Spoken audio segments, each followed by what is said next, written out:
Okay, I think we're live. Sorry, small technical difficulty there. I think everyone can probably hear me at this point. If you can, I would love for you to jump in the comment box. Let me know that you are there. Let me know that we are live. Yay, we're live. Okay. Oh, every year I get a little bit nervous about starting a live screen share on Facebook Live. I never really know if it's going to work. All right, welcome. Welcome to the good, the bad, and the viral, the very best and worst of social media in 2019. I can't believe this has been 6 years since I started doing this. And every year I say this is going to be the last year, and it's never the last year. So if this is your first time to the good, the bad, and the viral, or the good, the bad, and the ugly, this is how it works. I grab screenshots from public social media sites all over all year long, and I shove them in a file, and people send me stuff, and it all goes into a file on my desktop. And at the end of the year, I open that file and I turn it into this webinar. So I'm just going to double check. Yep, people are on and we are live. Okay, great. So we're going to jump right in. Everything I'm going to show you today is public and has been shared, but I always start with a disclaimer. These are my own opinions. They are mine alone. Please don't send me any hate mail. Please understand that this is an educational exercise. I hope you learn. I hope you get a little fun out of it. Really, the whole idea behind this is just to have a lot of fun and learn some lessons from some of the very best and worst on social media this year. So I'm going to start like I always do, and I have been starting for the last 5 years with the annual public service announcement, or the feel good clause, and that is this. I started doing this 6 years ago, and 5 years ago, this kind of became something that was really near and dear to my heart. Was I want us to publicly celebrate success with the same enthusiasm that we criticize failure. And so my goal every year is to have more good in the good, the bad, and the ugly, or the good, the bad, and the viral than bad. So I want to have more good than bad. And I'm very excited to show you some of the good stuff this year because it's really good. It's fabulous. It's a lot of fun. And I think you're going to learn a lot from it. That being said, I've replaced the ugly this year. This is a new thing. For 5 years, we've done the good, the bad, and the ugly. This year, I've taken out the ugly and I have included the viral. So I think that we can learn a lot from stuff that goes viral. And I think that you'll find that portion to be really kind of fun and entertaining, but also really educational this year. So that's kind of how we're going to do it this year. So let's jump right in. We're going to start with the good. We always start with the good. This is the stuff I want to see more of. This is the stuff that inspires us and educates us, but entertains us, and also that we can all learn from. There's some really good stuff in here that I hope you guys can take some lessons from this year and sort of learn how to take this and turn it into your own stuff. So let's jump right in. This was one of my favorites, so I put this first. This is Tina. She dropped this into a Facebook group for realtors in Toronto, and she said, "Good morning. Here's a hack that I am trying. I have a condo listing where my lockbox isn't protected, and I don't want to miss any showings because of a frozen lockbox." So she attached de-icer in a little bag to the lockbox. Now, for those of you that live in an area where it's always sunny and it's always warm and it never freezes, you may not understand this. And for those of you that don't use lockboxes, you may not understand this. But in this case, this is an area where lockboxes freeze and you can't get into the house. And so she's attached a de-icer, which I think is super fun, but also is sharing the love with other realtors. So that's awesome. Okay, next one is this. My friend Leslie Heindel, she and her mom, both Lisa, have been in Good, Bad, Ugly before, but this one was just too amazing not to share. So this is house hunting bingo. Now, for those of you that are taking your clients out on a regular basis and you're seeing crazy things and you want to just really enjoy the showing process, I wanted to share this because this is super fun. She's poking fun at some of the stuff that you see that happens that you just, what do you do other than laugh about it? So chirping smoke alarms, or pictures that don't match the house, or you got the wrong key. But when you look at this, how fun is it that your agent might hand you one of these when you get in the car before you go out to look at houses, and you can check these off as you go. Like, just thought that was a super fun idea, and it made for a really fun and engaging social media post and got some conversations happening about, the stuff that might go wrong, or the things that you're going to see, the stuff that you can't control when you're out showing. So really loved that. Great job, Leslie. Loved it. On the same topic, Leslie is in here twice this year because she's just that amazing. And you can see here that she posted this: no matter where you move, I can connect you with another realtor. These pin drops are just where some of my absolutely favorite agents are. And so she actually took the time to make a connection with all of these people and then find out where they are and place those pins on a map. And she shares this with her neighborhood and her community and her database, basically saying, if you're moving and you're heading out to any of these places in the country, I can help you. And I just think that was a really visual and fun way to do it. It's not so much like, hey, I can refer you, or, I'm always loving your referrals, but it's a really visual and fun way of saying, I can help you no matter where you are. So loved that. Great job with that.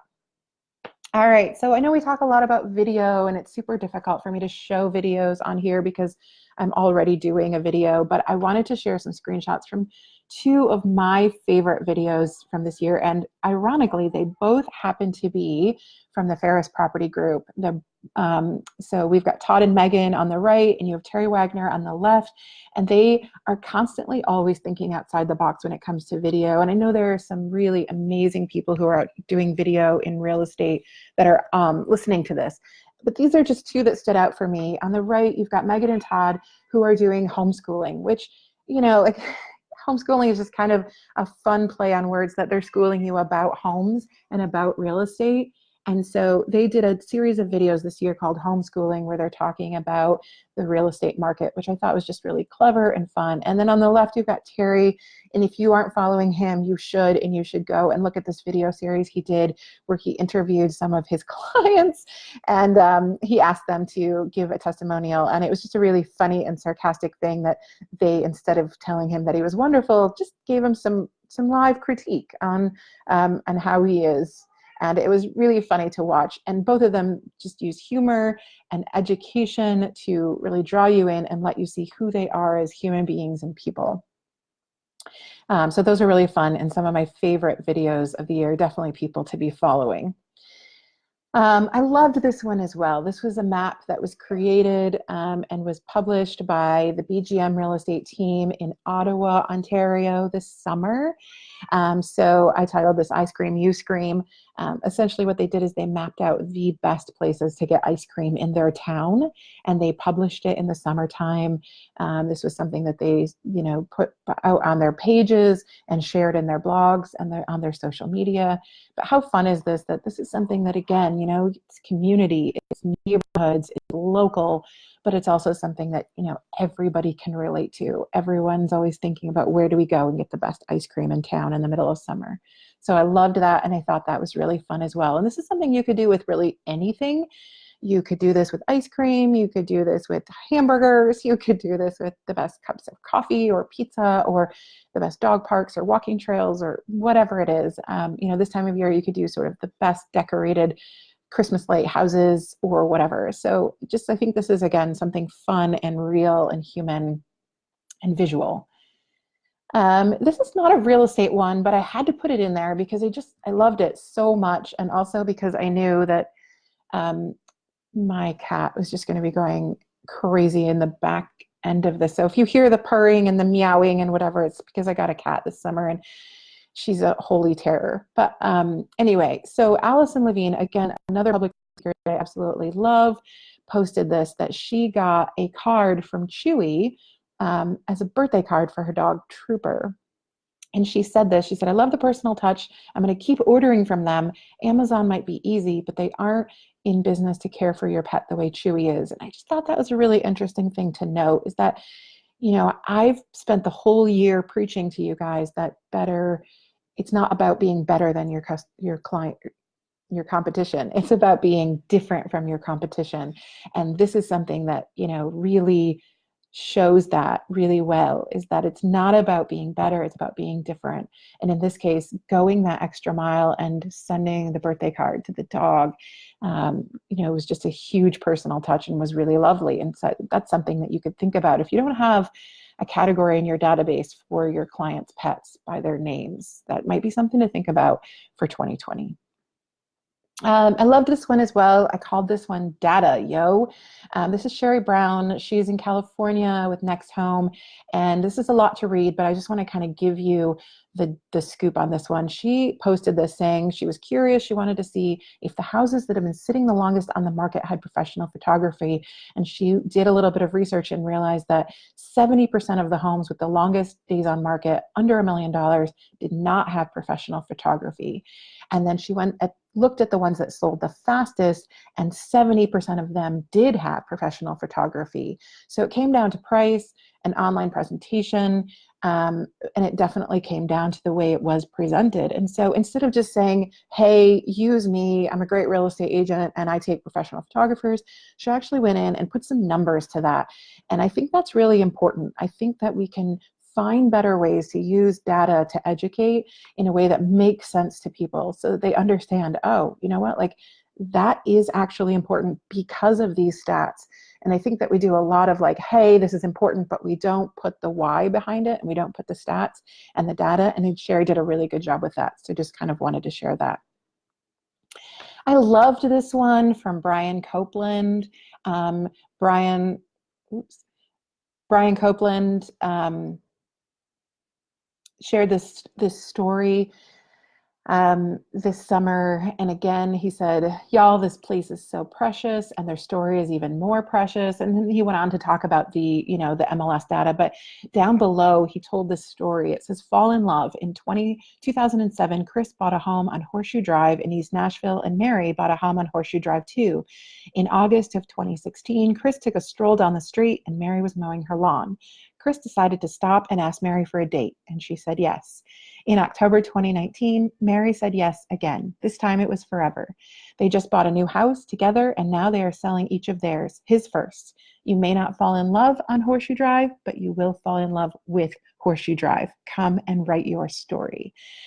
I can't even read that without smiling. It's such a beautiful way to talk about this home. And yes, you can go in there and say it's a 3rd-acre corner lot with trees and a garage, but that story is what is going to capture your imagination and your attention and the feels.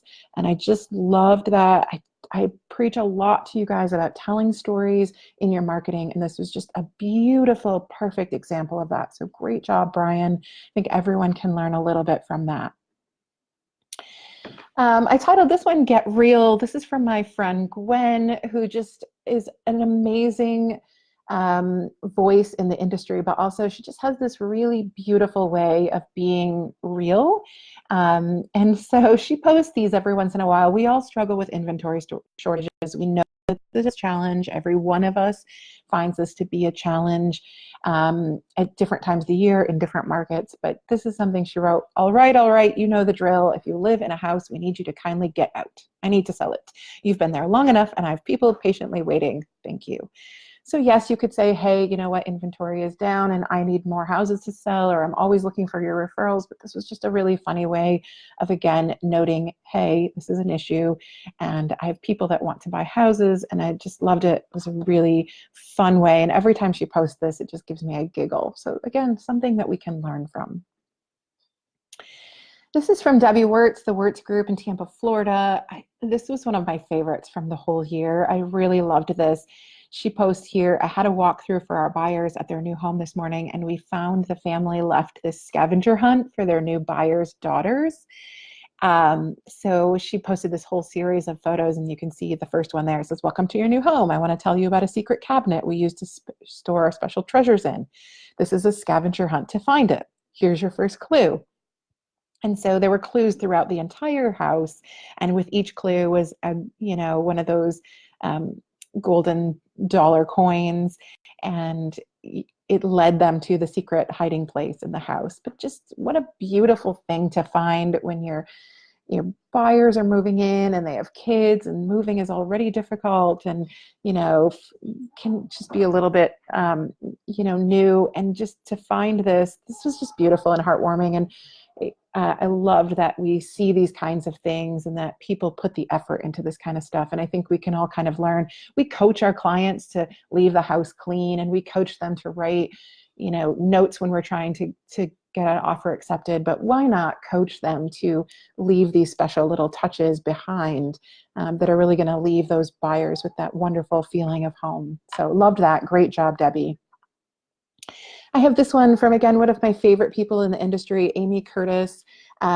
She, again, wrote this lovely story that says, Jamie tells the story of a photographer at a dinner party where the host says, your photos are beautiful. You must have a really good camera. And the photographer smiles and doesn't say anything. And then at the end of the meal, he says to the host, dinner was fabulous. You must have a really good stove.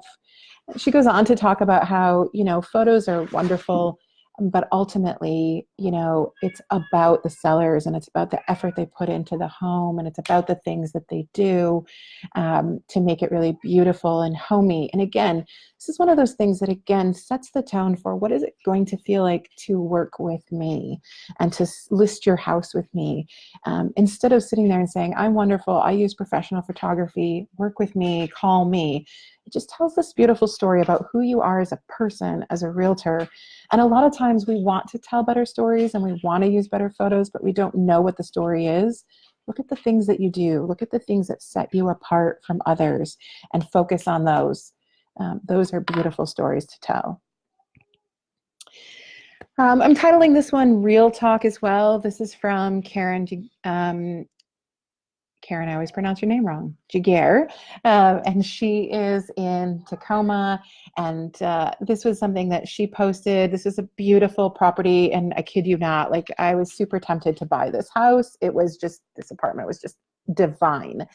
And she shared this and said, please, somebody buy this right now. You don't even have to use me, just get it out of my site.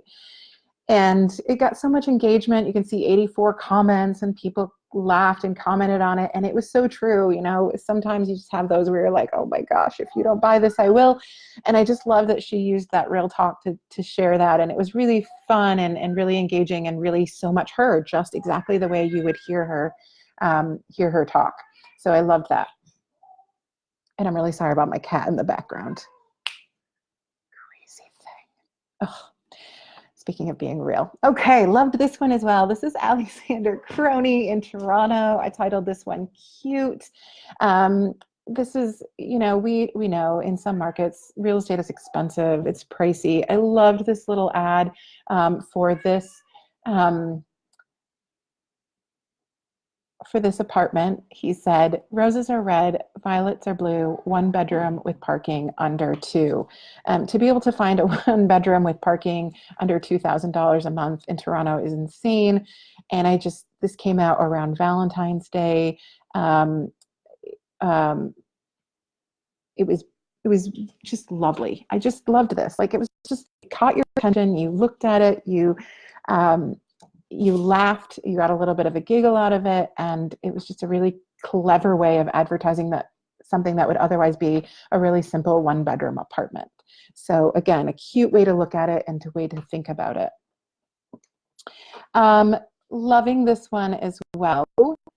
I call this one Giggle, because these were just 2 things that made me laugh this year and made me just really think, okay, that's clever. That's something that I would stop and look at and I would think was really funny.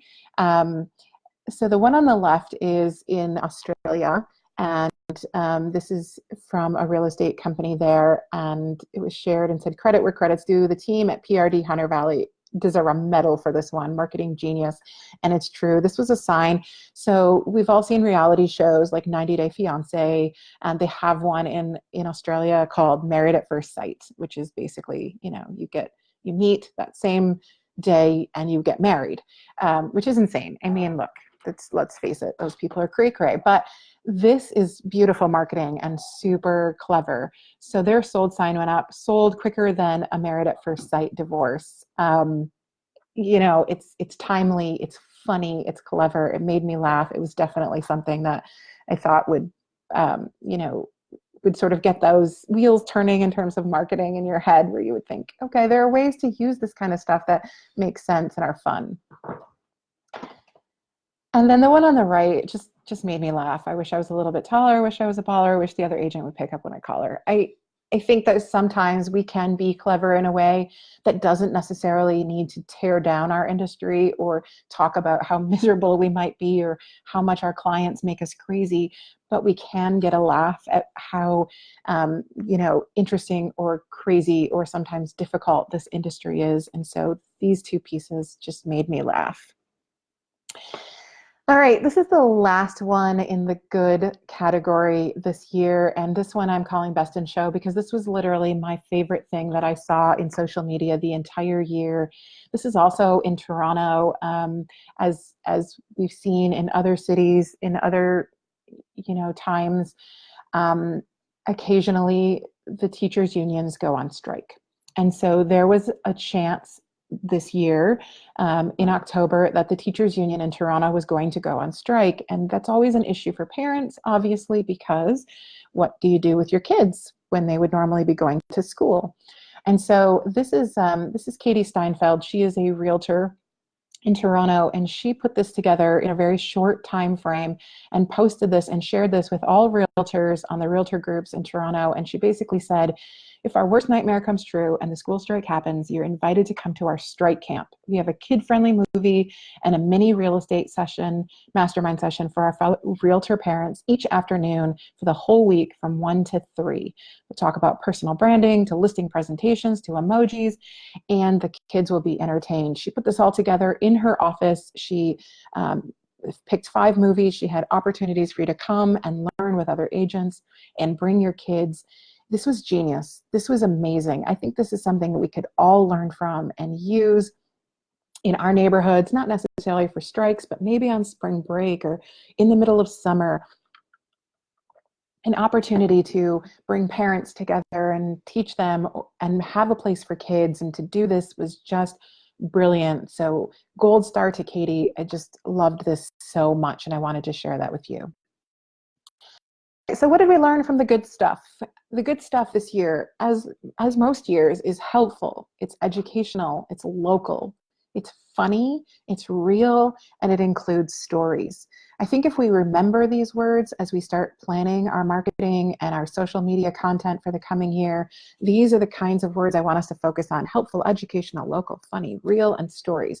And I have a personal note here. When there's a lot of really crappy stuff happening online, the good stuff stands out even more. So even more important for us to have the good stuff stand out when really there's a lot of crappy stuff happening. And we know, like, social media has become kind of negative, and so it can be really, really important for us to share the good stuff. All right, now we're going to move into the bad stuff. And I know that some of you only joined for this. That's cool. It's totally but I want you to learn from this. I want you to look at these with the intent they're shared this year. There's some pretty bad stuff in here, guys. I mean, we got rid of the ugly, and so the bad is really kind of a combination of what would have been in the bad and the ugly. But I'm calling this the bad. It's not too late to fix it, because there are so many lessons that we can learn from this stuff. It's not about shaming people. It's about education, learning from our mistakes. So I've titled this one, Let's Start with the Basics. So our friend Daryl here, I've done the very best I can to protect the guilty. However, Daryl here is doing something that a lot of agents still do, in that he's using an email address that is an issue.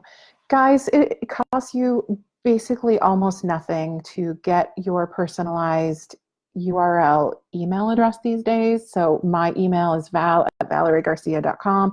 It does not cost you a lot to get that. If you have a Gmail account, that's something that you can easily set up now. Just Google, how do I get my own email address through Gmail? It's a really simple, really cheap process.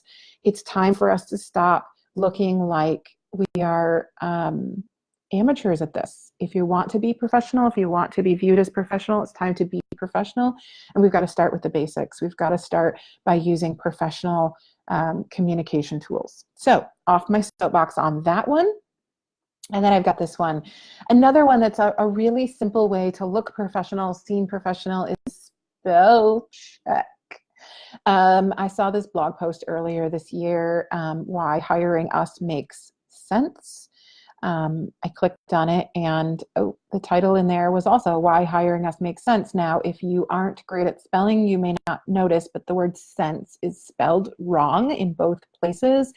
And what's particularly troubling in this case is that it's the title of a blog about why you should hire us. So guys, if you're not great at spelling, if this is an area that challenges you, I always tell you, install Grammarly. Grammarly is an amazing free tool that you can get on your computer, Grammarly, Grammarly. Google it, it's free, install it. It will spell check the stuff that you do. And even then, if you are challenged, have another set of eyeballs that looks at your stuff before it goes out in the mail or before you hit post, because these are the small things that really trip you up and make you look less professional. So spelling. All right. I see a lot of this. I've included 2 examples here. I see a lot of this in social media. And I think that it's time that we really start thinking about this differently. I know that we want to be funny online. I understand that. I get that. I also want to be funny. I also try very hard to be funny. But when we replace humor with sarcasm, sometimes on social media, it doesn't necessarily translate. And so I've got 2 examples here where I saw these go out, and I knew from the people that were posting them that these were meant to be sarcastic and funny. But the reality is that these were both public. These were things that people could see. Anybody on Twitter could see. Buyers and sellers who are thinking about using a realtor can see these. And they're thinking, oh my gosh, why does a realtor talk like this? Or why do I pay so much for a realtor when they are like this? And I just want to encourage you to realize that sarcasm can only take you so far. Sometimes sarcasm can fall flat, and sometimes it can fail. And so you really do have to be careful about using these in public spaces. So just a little bit of a lesson to learn on that one. All right, then we have this one. Someone sent me this one. I can see that a real estate team in Ypsilanti, Michigan was sharing this, talking about them being the top real estate team. And the very first comment on here was another real estate agent who posted and corrected them, saying, "You are not the top real estate team. I am. You would need to sell more than I did."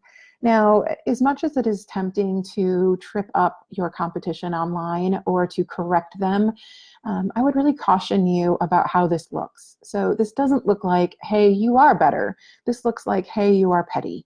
And in this case, this was shared quite widely with a number of real estate teams and real estate agents in real estate groups. I can tell you that this was found to be extremely distasteful. And this is not something that you want to be known for. You don't want to be known for those people that go around commenting on other people's stuff about how great you are. So maybe just give that some thought before you're tempted to jump in there and publicly correct your competition. This maybe isn't something that you want to be known for. And then we've got this. Oh my gosh, if I could change one thing about Facebook, it would be these giant red squares with big white lettering. First of all, I hate this and I wish people would stop doing it. But secondly, I see a lot of this whole testing the algorithm thing.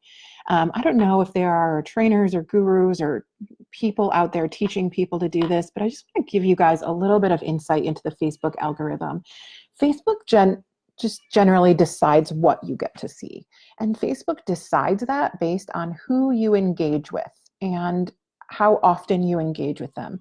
So if they figure that Michael and I talk to each other a lot and like each other's stuff a lot, they will show Michael more of my stuff and they will show me more of Michael's stuff because they assume that we're friends.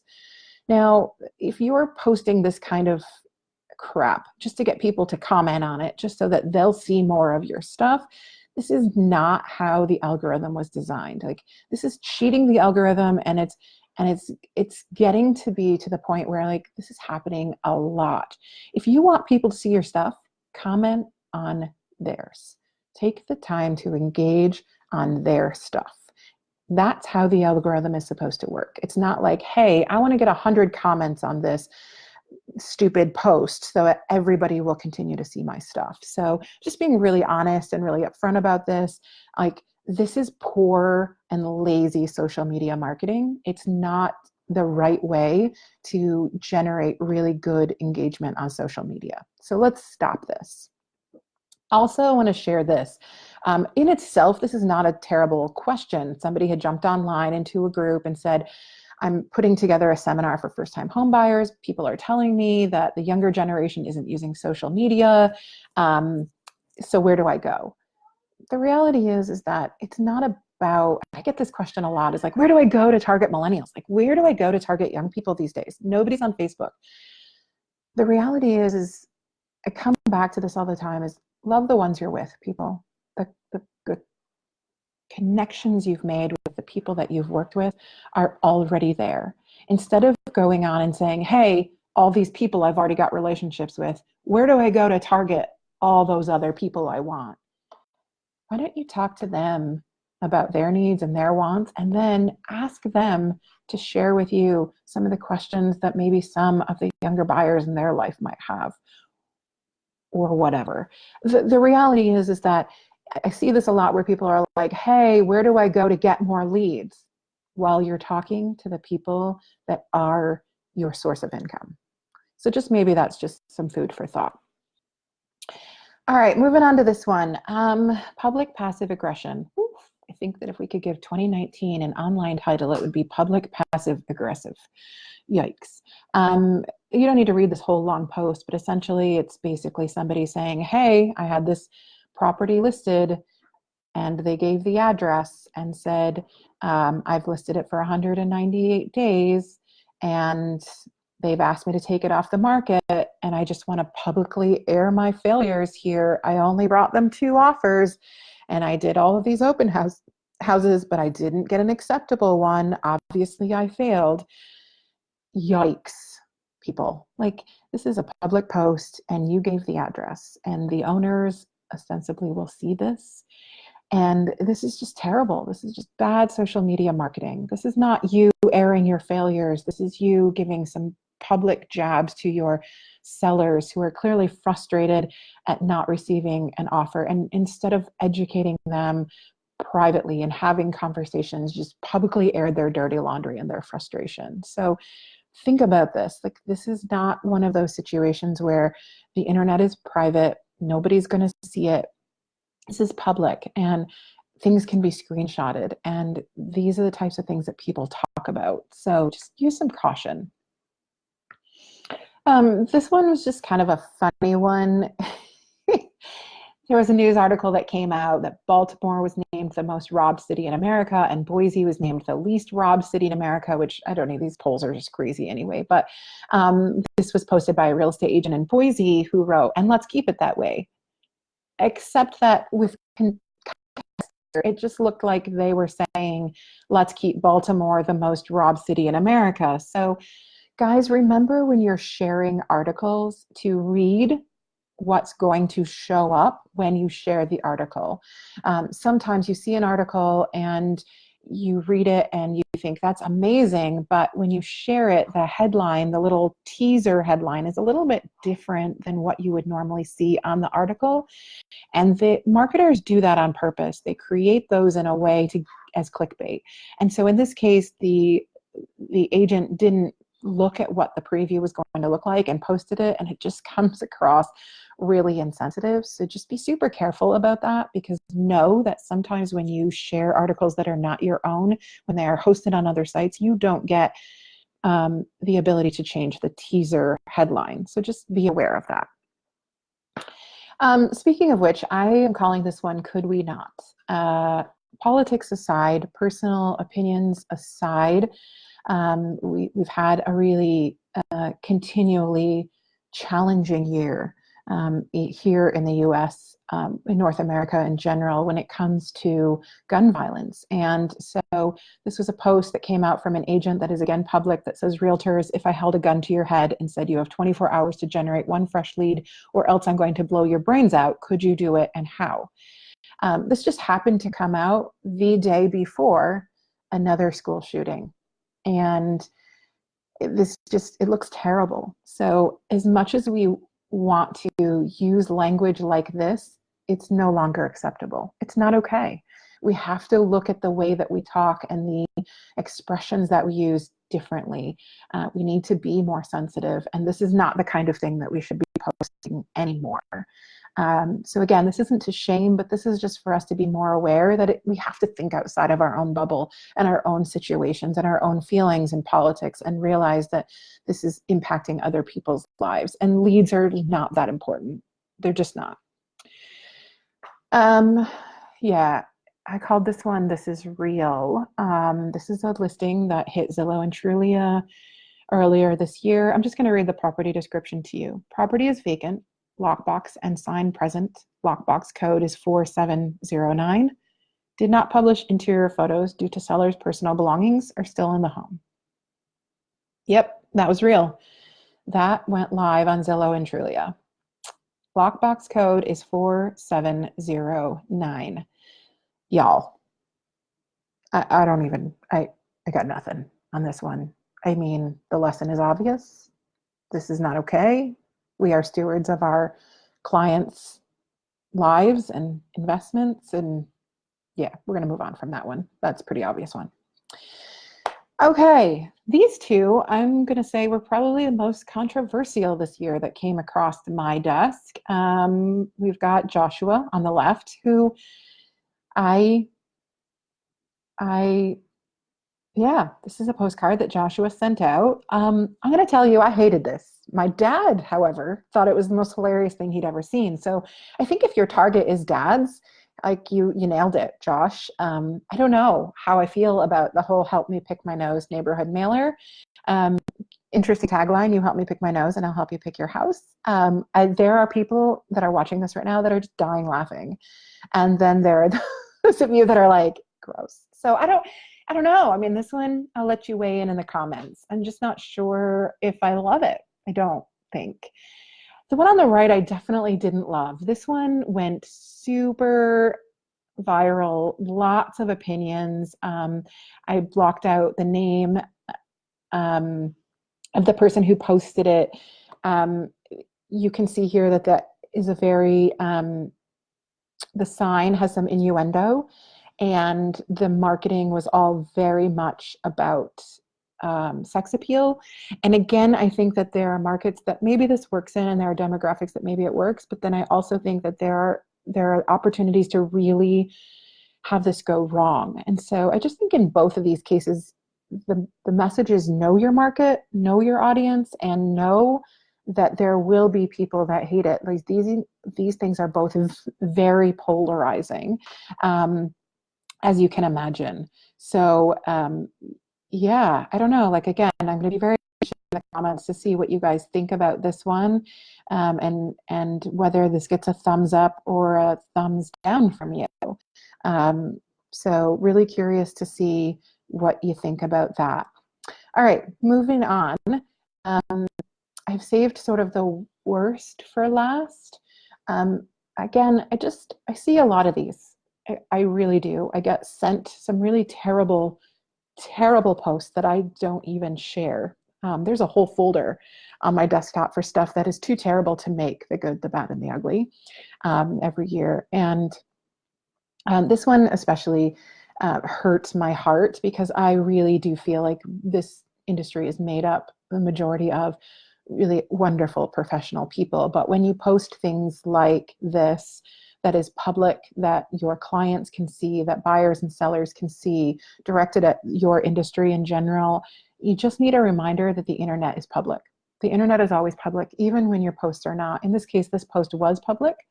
And if you aren't sure if your posts are public, if you look and there's that little globe up there by your face, that means everybody in the whole world can see it. So do be aware of that, please. And understand that, again, I'm not shaming people here, but I want us to learn from some of these things that catch people's attention and are enough of attention catchers to be talked about publicly for months and months and months. So this stuff is public, and it is important that we improve the way that we are doing social. So what do we learn from the bad stuff this year?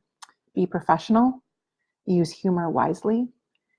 People are always watching you, even when it feels like they are not. And remember that you represent everyone in this whole industry. You represent them all. I always say, like, every time a first-time buyer uses an agent, they are being taught what the value of an agent is, and they are going to bring that information and that baggage into their subsequent relationships with realtors. And so we are all teaching people the value of an agent.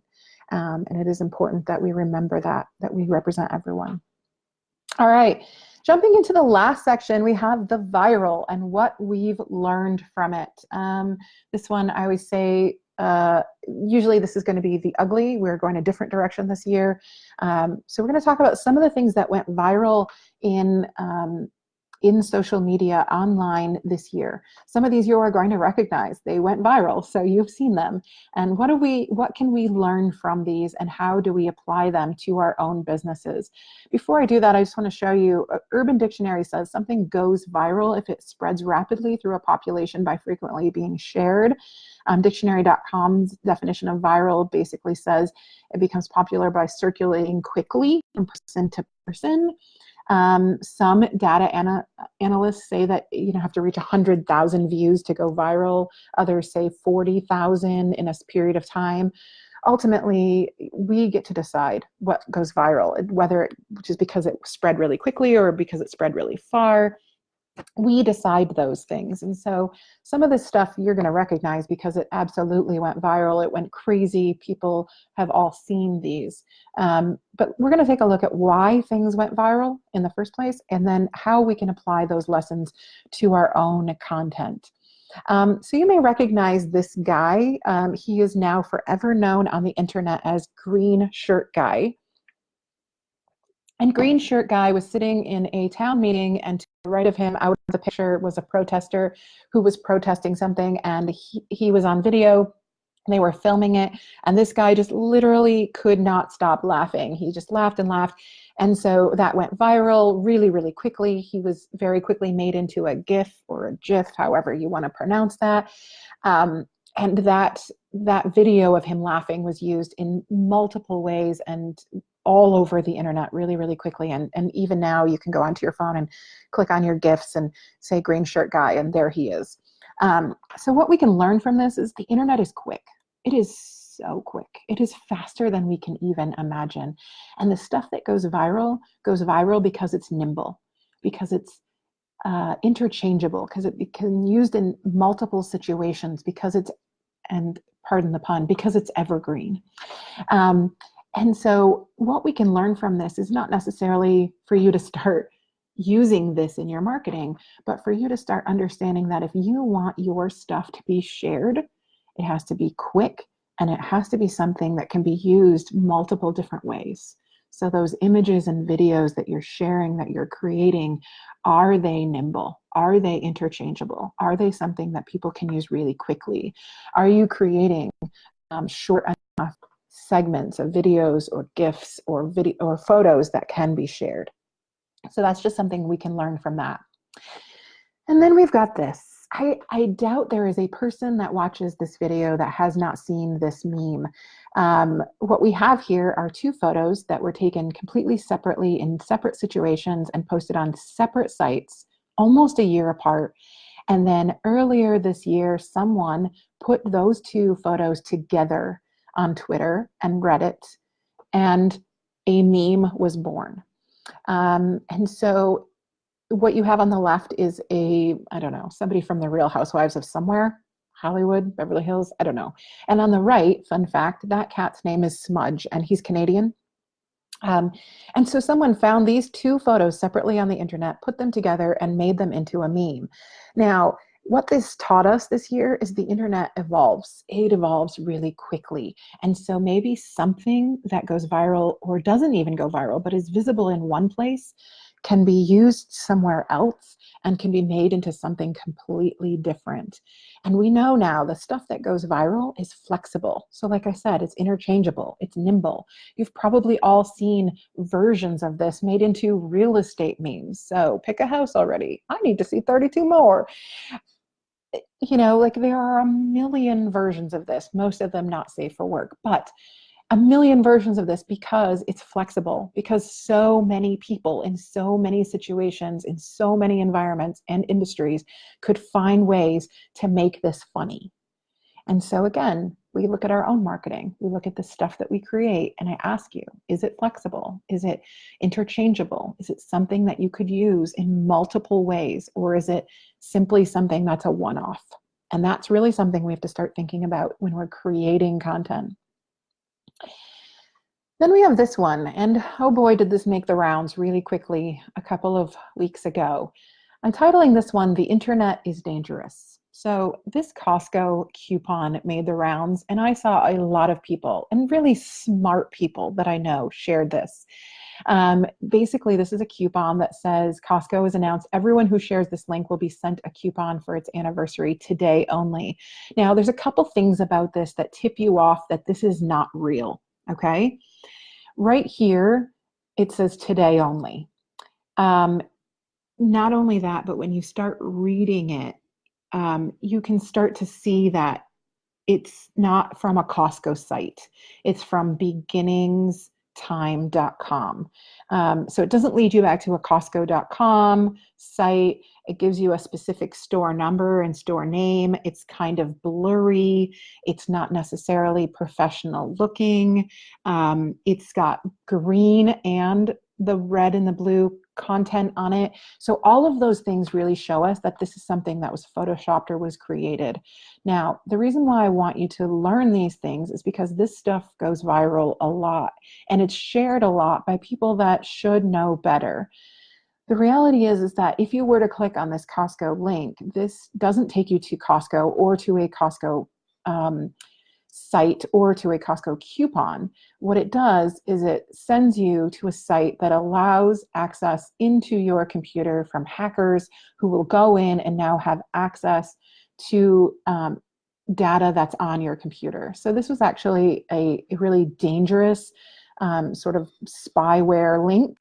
And it's important for us to know that the reason why this stuff goes viral is because it was designed to do so.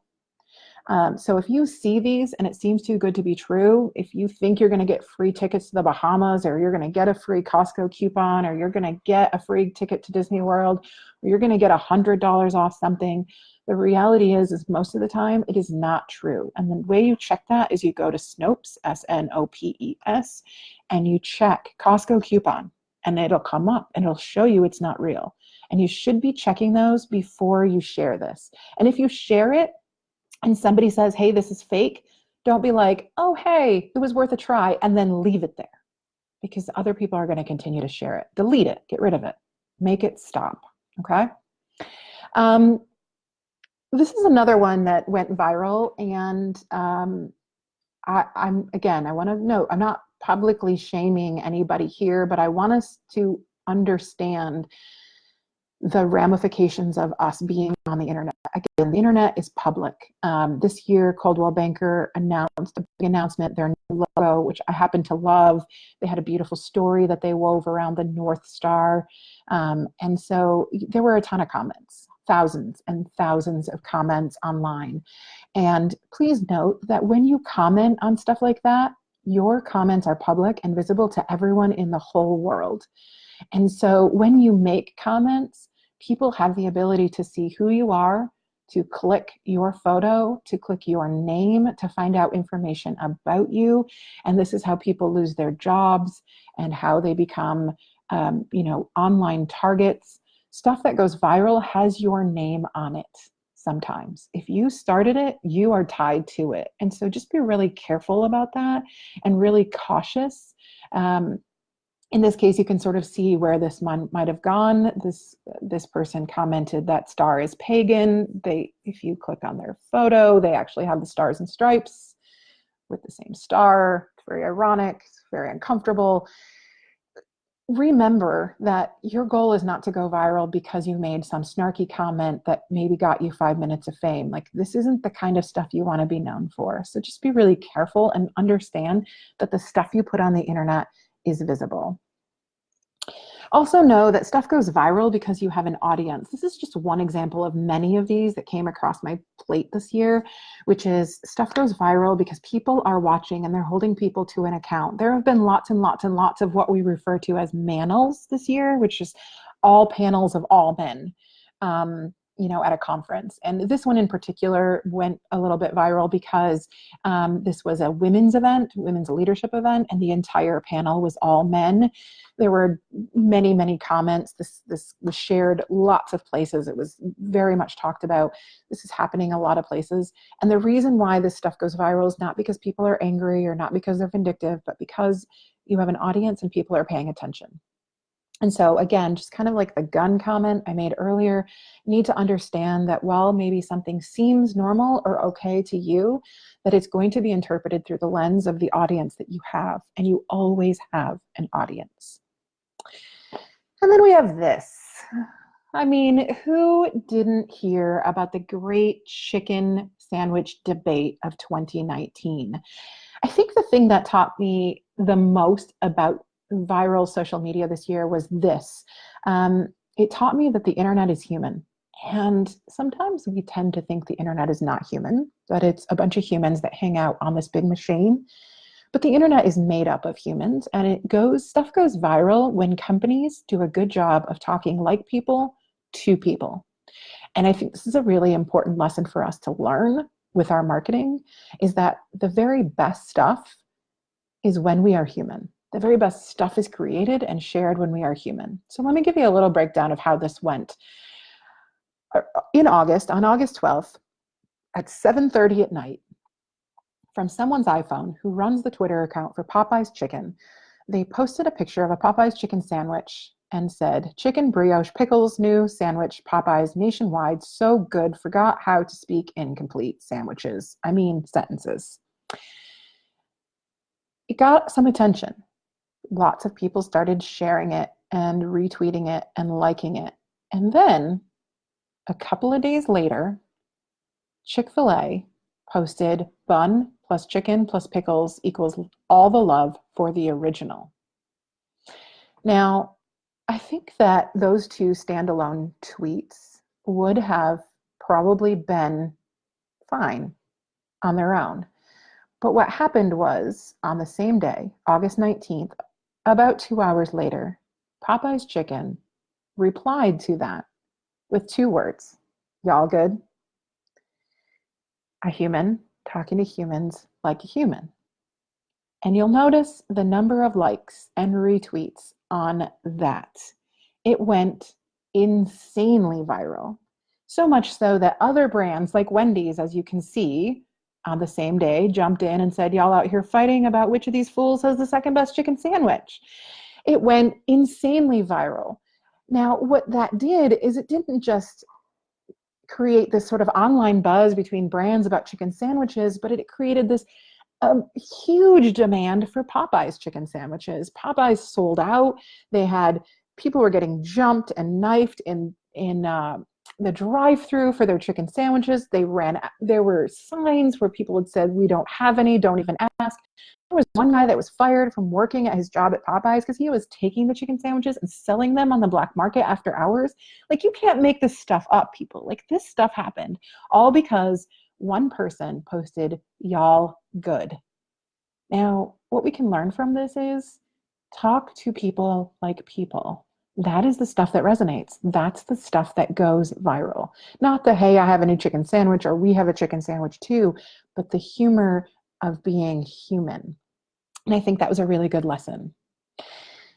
We also learned a little bit of interesting lessons from this year. We had something that went viral called the 10-year challenge, where people were sort of encouraged to share a picture of themselves and a picture of themselves 10 years ago. The internet is a funny place. It's constantly collecting data, and we are creators of that data. And stuff goes viral most of the time when it directly helps the marketers. Now, for those of you that shared your 10-year photos, don't be alarmed. I don't think the aliens are coming to steal your face. But what we learned is that a big part of why this went viral is because there are rumors that Facebook is collecting facial recognition data. So it's using that data to better their facial recognition platform, which when you post something then says, would you like to tag this person? So now we have the ability to see what you look like 10 years ago and what you look like now. And they're better able to start filling in the difference between those. So not to alarm you, but also to advise you that sometimes stuff goes viral because they're collecting data from you. And when you participate in these things, you are giving them data. You are giving up your personal information. Same as those posts that say, oh, fill in, your dog's first name and your mom's maiden name and the blah, blah, blah. Like, you're giving up data about yourself that can be harvested from marketers. So just be aware of that. Now, I get the temptation to want to jump on these things and to be involved. So I have to share this. I thought this was a really clever, this is a lender. Tony posted this. He said 10-year challenge real estate edition. In the past 10 years, the average home price in Spokane has increased 51.9%. Like, I got to give him props for this. This was genius. And this was a really good way for him to jump on a trend and be involved in a trend without necessarily giving up personal data. So just something that we can think about and be aware of sometimes when these things happen, that they are collecting information from you and you get to choose what information that they get. All right. And then we have Peloton. Yeah. So maybe the biggest viral hullabaloo of the year. And again, I think the lesson that we learn from this is the internet is evolving insanely quickly and stuff is going viral when it's timely. So let me take you through the really quick what went down with Peloton. So Peloton put out a commercial, and you see a screenshot of it here, where basically the commercial was this lady got an exercise bike from her husband for Christmas, and she took a video of her getting up early and, riding the bike and not loving the process. But at the end, it shows her wrapping it all up by saying, oh, I'm so thankful you gave me this. You're the best husband ever. It was this big feel good thing, except that it backfired.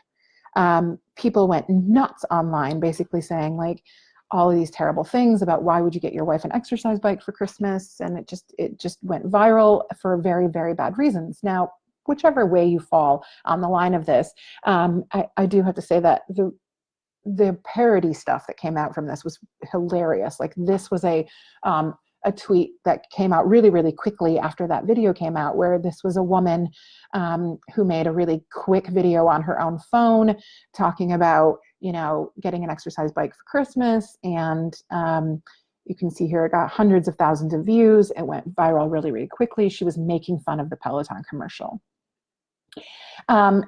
Because of that backlash, in just a matter of a few days, Peloton stocks dropped 10%. We estimate that they lost, the company and the shareholders lost $1.6 billion in the matter of about 3 days because of the backlash from the way that people took that commercial, which was insane. It was really, really insane. But here's the best thing that came out of all of this, that the next day, Ryan Reynolds, the actor, who also owns Aviation Gin, got the exact same actress from the original Peloton ad and showed her at a bar with her friends having a drink after having broken up with her husband, and they're commiserating with her. Same actress, 3 days later, pushed out a viral social media campaign, which went insanely viral and was probably the winner of the entire episode. And now you can find all of these online if you haven't seen these, which I'm sure most of you have. Here's the thing that we learn. Insanely quickly, marketing goes viral.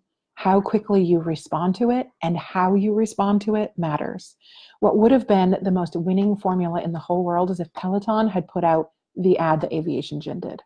If they had poked fun at themselves, if they had made fun of it, if they had acknowledged it, but instead they did something else. And I want to show you what they did.